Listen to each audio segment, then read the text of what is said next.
guys, and welcome back to the channel.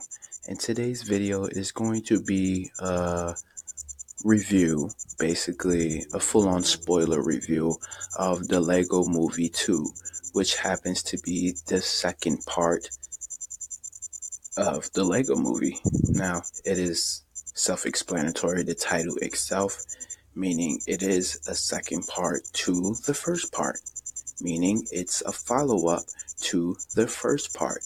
It is a continuation of the first part.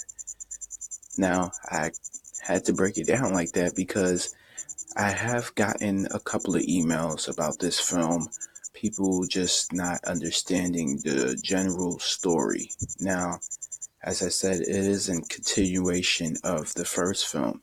Now, what happened in the first film was pretty much standard. You had Will Ferrell character, which is, playing the father, and you had his son, basically. Not his son in real life, but, just the person that was playing his son in the film. Now, Will Ferrell's character had the Lego pieces set up the way that he wanted them to be set up. They were not meant to be toys. They were meant to be, these like life-size model figurines, something that is there just to be seen, just to be admired by the eye, not to be touched by the hands and played with and broken down. So that was the whole point in that first film, in which he had introduced super glue to Legos.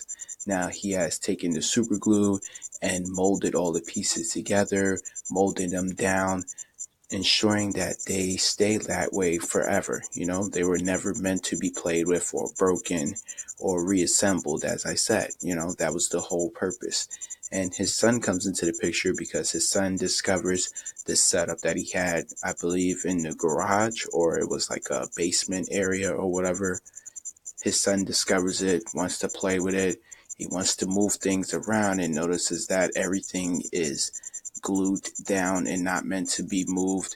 His father comes in, notices that he messes up his basic models figurines. As I said, he messes it up.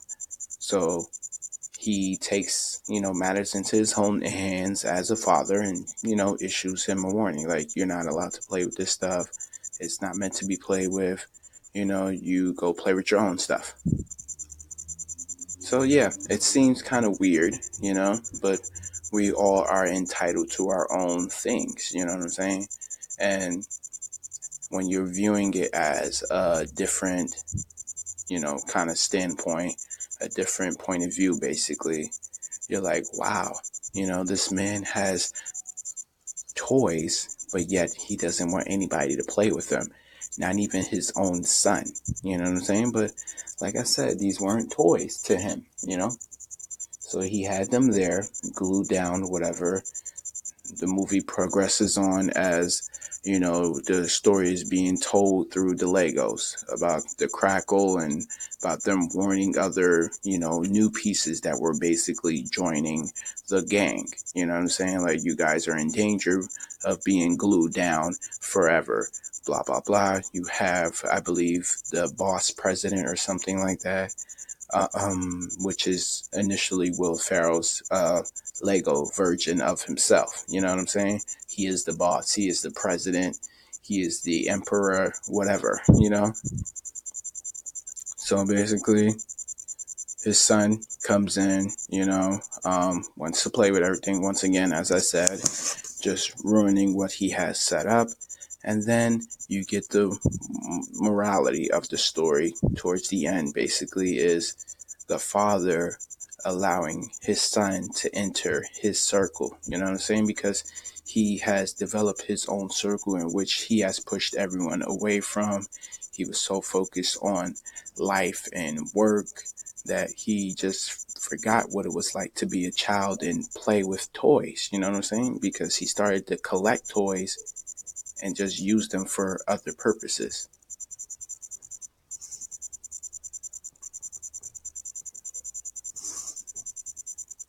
So naturally, you would think, is he ever going to allow his son to play with them? But then they come to that conclusion, you know what, after he lets him into the circle, yes, you are allowed down here into my circle. We are allowed to play with this stuff. So they are able to wash off the glue and rebuild the city, from scratch, basically. And that is being told through the eyes and ears of the Lego pieces, so they exist in harmony together, father and son, building and playing together.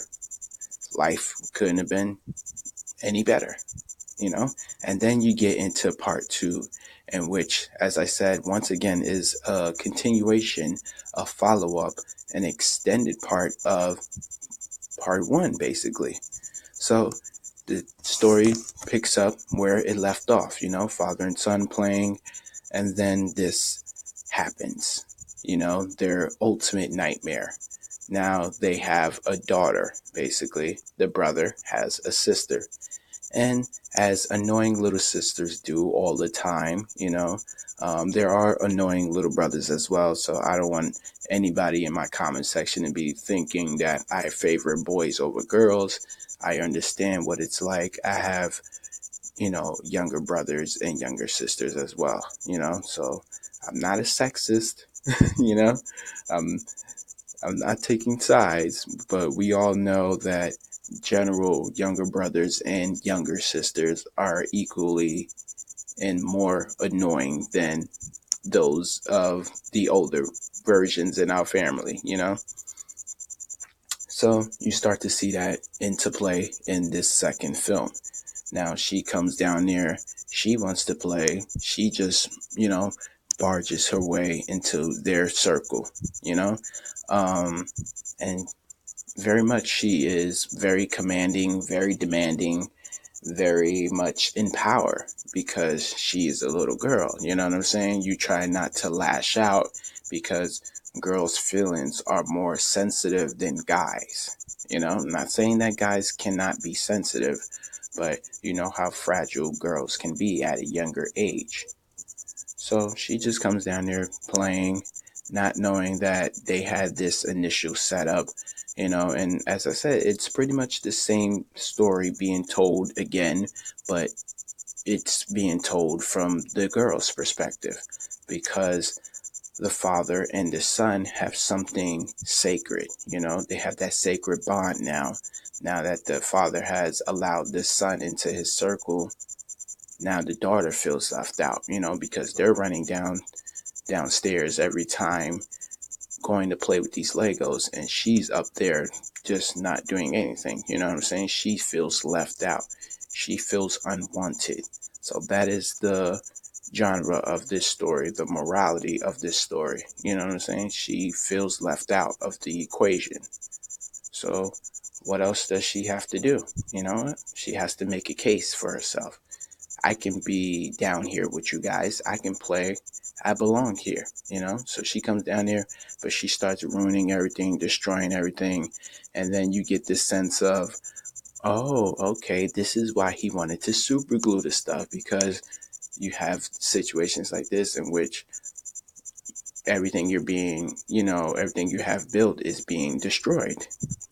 So she coming down there playing real rough, real rowdy, and just dismantling things, just taking over, making this her story and not their story. You know what I'm saying? But in the end, it was basically just, I want to fit into this circle. I belong playing down here with you guys. And it was just basically, this is the family right here. This is the Trinity. This is our circle.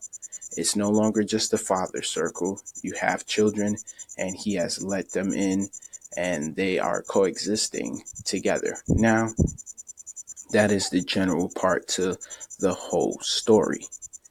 But let's go just a tiny bit further because I do want to talk about a couple of things.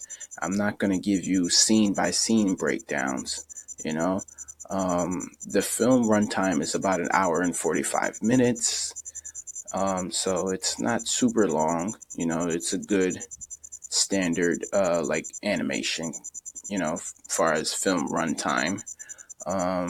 You do get a lot of your favorite characters returning, as you can see, the ones that's on my screen, and then you have a couple of new characters as well. Now, these ones that you see on your screen, they just happen to be, a couple of my favorite characters from the film. Batman this time around is still very much the same as he was in the first film. Super weird, super dark, super gritty, super funny, because you don't picture Batman being funny, but this is out of his element. He was placed in this kind of situation in which he doesn't really belong here, but the story is based around Batman.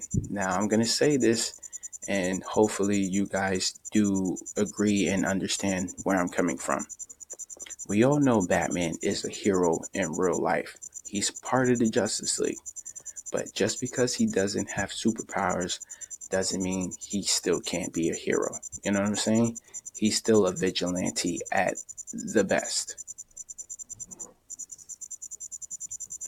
So you come to realize in this film that he is very much needed. You know what I'm saying? As far as the first one, he helped take down the big bad boss, and then in the second one, he's also used again. He's favored as the hero, blah, blah, blah.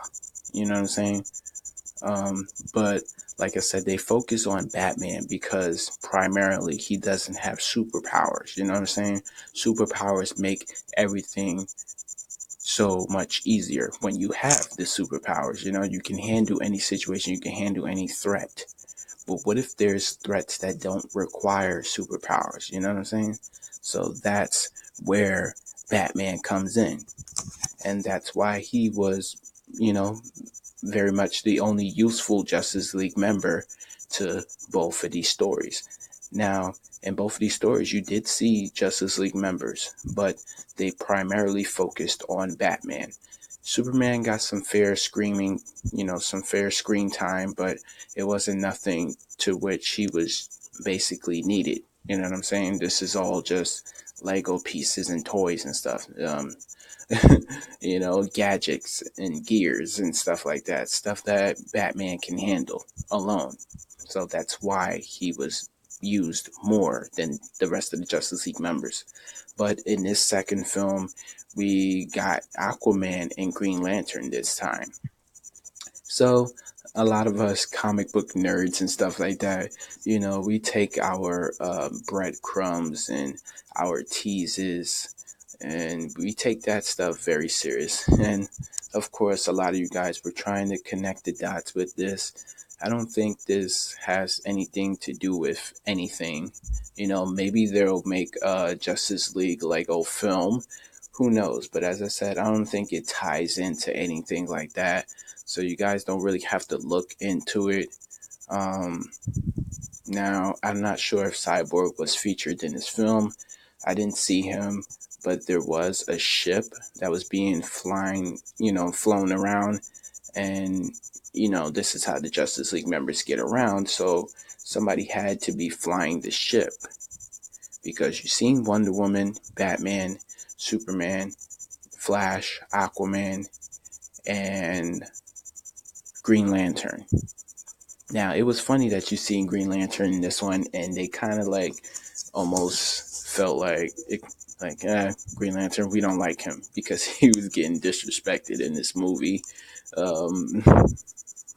It was pretty funny. But when you look at these characters in this film, they're totally out of their element, and they're reprogrammed in a different way, because you have Superman, who is just extremely, extremely the kindest person you ever seen, aside from Emmett. But I'm them two in comparison, they're the same character. Superman is just super powered, but he still very much resembles what Emmett resembles. And a lot of people don't really like that kind of ooey gooey kind of character, where it's such as he smiles for everything and everything is awesome, and and that's pretty much the slogan But as I said, he's just like super weird. Batman is meant to be dark, but in this one, it's like they take the darkness a little too serious. Um, he never takes off the cowl and the mask itself. It's pretty funny, that he is initially always Batman, no matter where he goes, no matter what the situation is, he's Batman all the way. Now, they do throw around the name Bruce, you know what I'm saying? So, a lot of people are looking at this screen right now, and you may see the red bat logo. That has nothing to do with like Thomas Wayne. This is not Batman Beyond. This is still Bruce Wayne. I did receive your emails from a couple of you guys stating that, you were confused by that. This just happened to be something to blend in with the story. It was an apocalyptic kind of situation in which everybody's clinging on to life. This could be the end of it all for them if the sister was allowed to destroy everything that they have built. So, yeah, he had to blend in, basically. But nothing really changed in his suit and stuff like that. He still is very much wearing his bat suit. He just have some added armor to the front. As I said, you have the red logo, but there's nothing to take from that. You know what I'm saying? It's not an Easter egg or anything from another film or an upcoming film. This was just to blend in. But I do like the look. It does add more toughness to the character. I do want to say I love the glowing eyes in the mask, and I hope they incorporate that in live action. I would love to see that. Now, we did have something close to that when Batman took on Superman in Batman versus Superman film, where he had his the armored bat suit. Now, when he had the glowing eyes, I loved that. And you see that in this Lego character. You know what I'm saying? I would love for him to go around like that all the time. I would love for them to put that in his regular bat suit, because it does hide your identity a lot better because no one knows who you are. Generally some people could look right into your eyes and, what, let's put this in an example. Say if you're like robbing a place or something like that, you have like a ski mask on, but you have the eye section cut out and like your mouth section cut out so you can breathe, obviously. So if someone was to see, see you basically without seeing your face, they can look into your eyes and tell, okay, I know who that is. You know what I'm saying? Or by any distinctiveness around your mouth area, say like your mustache looks a certain way, or your lips curl up somewhere, or your chin area. You know what I'm saying? Anything that's very much distinctive, people can point out. But with the glowing eyes, you can't see nothing. You know what I'm saying? And then, like this Lego Batman character, it's hard to tell that that's Bruce Wayne under there, because you don't see his eyes, you don't see his face, and then just initially, you don't see his face at all. Like I said, he's Batman all the time. He keeps the cowl and the mask on all the time. Now, cowl and mask, most people are going to say it's typically the same thing. But when it comes to Batman, there is layers on layers of stuff, associated with it. So, yeah, I call it a cowl and I call it a mask. Deal with it.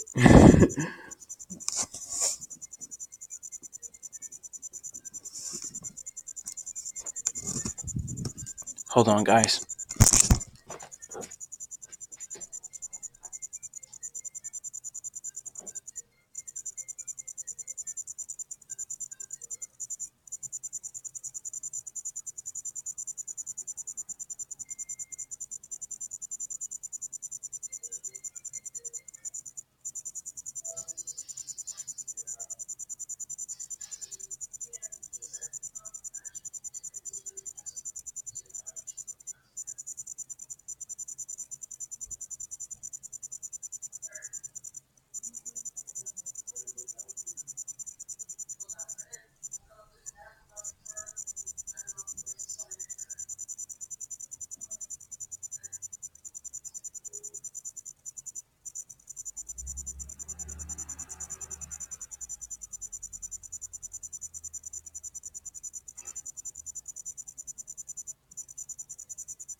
Alright guys, sorry about that. Had to tend to a phone call real quickly.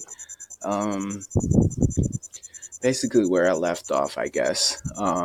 As I said, Bruce Wayne is basically Bruce Wayne all the time, but his identity is kept sacred, and I like that about this, version. Um, as I said, we have new characters. This character specifically up here has this super awesome like outfit. It's kind of like an astronaut, but more advanced and like robotics and stuff like that. It has this cool helmet kind of thing, which totally shields off any part of the face, so you don't know who exactly is underneath this helmet mask kind of situation. The wings is pretty dope. The outfit and everything that came along with it was dope. The character was super badass as well, but underneath it all, it was just a little girl. Now, this happened to be the daughter's toy, basically, and this is how she was trying to shield herself within their circle. And then at the end, when she gets that acceptance, the boy figures out that he has the story all wrong.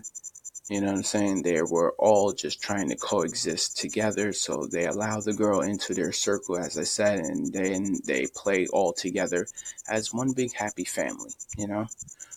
As I said, I'm not going to go, like breakdown for breakdown with like every single scene, because it's hard to pretty much replicate after you've seen the film, like a couple days ago. You know what I'm saying? So I'm just giving you brain fragments right now. Hope you guys did enjoy this.